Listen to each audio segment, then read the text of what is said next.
Yeah, and the one thing that just kind of going back a little bit there, you were talking about how media, propaganda at the time, how that was really pushing this idea of a family narrative. So, just looking at the kind of uh, difference between the perception of the boomer generation and the millennial generation. Are there any stark differences that you've noticed on how boomers view the concept of family versus the millennials viewing their concept of family? Well, that's a really good question, and it actually is a piece of research that I have written on. I have a paper with uh, two co-authors published a year or two ago looking at the attitude trends over time using what's called the General Social Survey, which is a random sample of Americans that's been done every year since the middle of the 20th century up until the 2019.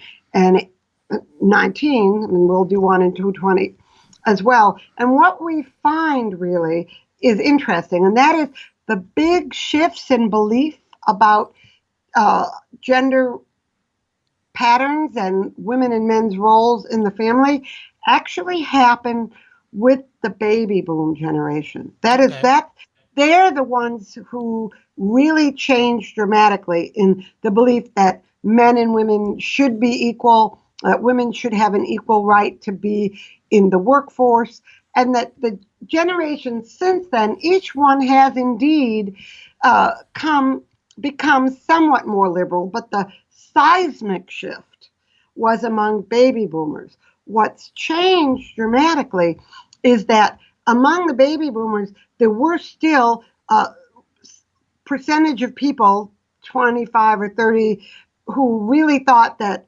men and women were totally different and women shouldn't at all leave the home or work for pay. By the millennial generation, there's none of those people left. There are more people who are split and unsure, but the really traditionals who think that, men are from Mars and women are from Venus have pretty much um, disappeared.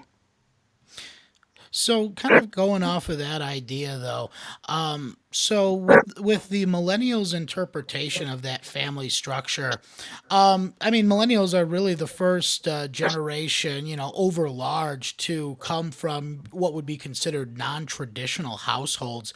Have you found that that has shifted, perception on those gender roles within the family, or just gender roles at large? Well, I want to start by saying, although I will make some generalizations about millennials, I actually, of course, did write a book called Where the Millennials Will Take Us.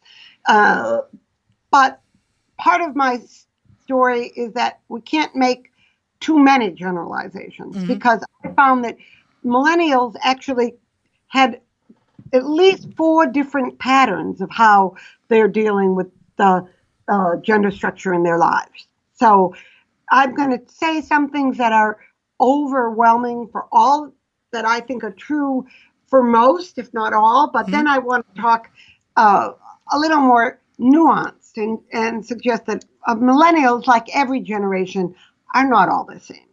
So the one thing I think that is pretty accurate to say that is true for nearly all millennials and the generations thereafter them, and that is that paid employment is no longer seen as a sign of being masculine. Once upon a time, that if you were in the labor force, if you worked for pay, you were seen as somehow being not traditional or not feminine or breaking some kind of a gender pattern. You were breaking or somehow some rule about being a woman if you worked for pay for your whole life. That is this idea that in a family men work for pay and women stay home and take care of children. That is really an idea that is on the dustbin of history. There, I spoke to absolutely no one, nor does the quantitative data find people in the millennial generation who believe that women should not work for pay. That is sort of out of date. And so I think that is pretty easily said. That is true even among the people I talk to who I call the true believers in gender difference. Hmm. And that is people, most of the true believers that I spoke to were people who were um, strong adherents to literalist faith traditions. Not any given faith tradition. It wasn't like it was, one particular religion, but in every religion there's a continuum of people who believe the word is the word of God and it was written and it is not to be interpreted or understood to change over time. And then there are people who are more metaphorical about religious texts.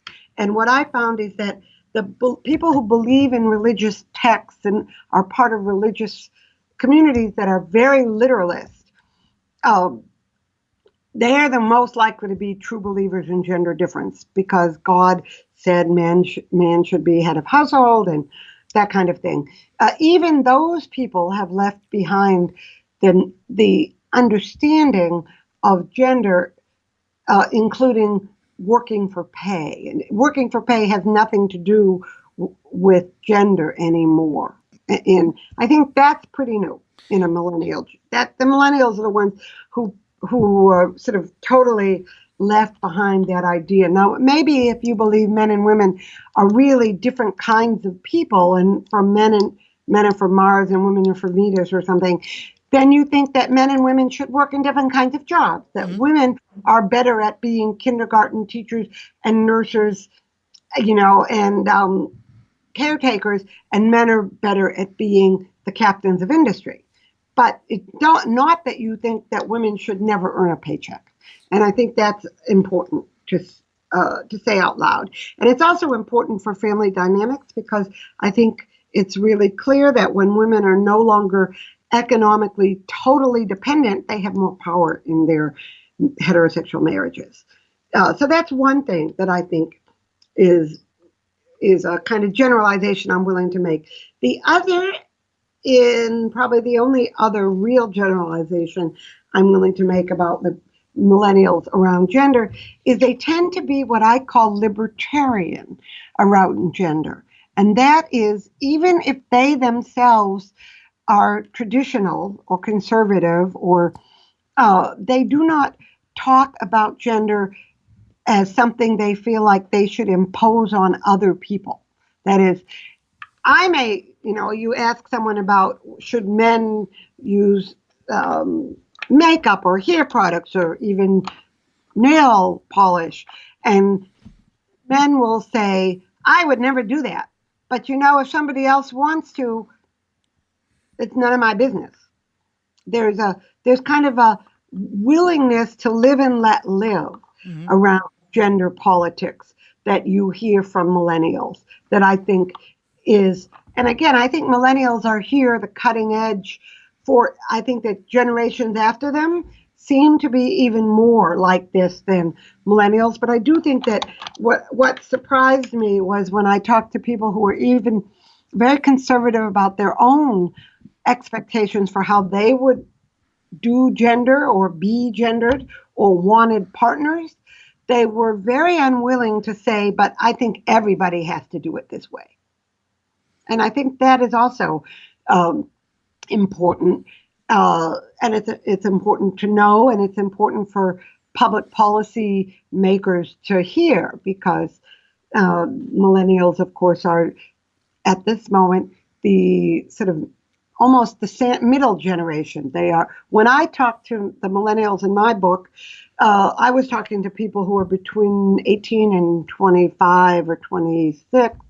But those people now, of course, are in their late 20s through their middle and even late 30s, Hmm. right? So, Now, I don't know, you're just kind of backing up a little bit. The one thing I think that kind of helped millennials kind of establish that viewpoint, more that libertarian viewpoint overall, is that We were a generation, and I'm 32, so I'm at the upper echelon of that millennial cycle. But we were a generation that we don't really, and mind you, this is not any sort of academic standpoint. This is just based on my own subjective experiences talking with other millennials. We don't really associate with traditional structures as it regards to identity. Like, I look at like my dad's generation. His generation, you joined the union and that job became a true sense of your identity, right? That became a central point to who you were. And millennials, we don't identify with our jobs the way that previous generations do. We don't necessarily identify with, even just like traditional religious organizations the way previous generations do. And, when you kind of break away from those traditional structures, it allows, I don't know, it allows you to take that input elsewhere. Like, well, you were talking like the makeup and stuff, is that kind of live and let live approach. I mean, heck yeah, our generation grew up listening to David Bowie. Like, yeah, of course we're going to idolize someone like that. And, kind of breaking away from those traditional structures, allowing, pop culture icons, other sorts of media to kind of help us establish our identity. It just gives you other things to cling to. So, what are your thoughts on just the shift of millennials and how we kind of overall try and establish a sense of identity compared to previous generations? Well, being a sociologist, my question is I agree with your analysis that your generation doesn't use a job so much to create an identity. But being a sociologist, what I want to know is how come? How did that happen? And I would like to suggest that part of the change is that your generation doesn't have the opportunity to do that. You're the generation Right. where the unions have become less powerful and that corporations no longer hire someone, invest in them, and expect to give them a pension 30 years later. You're also a generation that's unlike the boomer generation, like going to end after 30 or 40 years in the labor force with, with a certain amount of money every year that comes in simply because you were a good worker.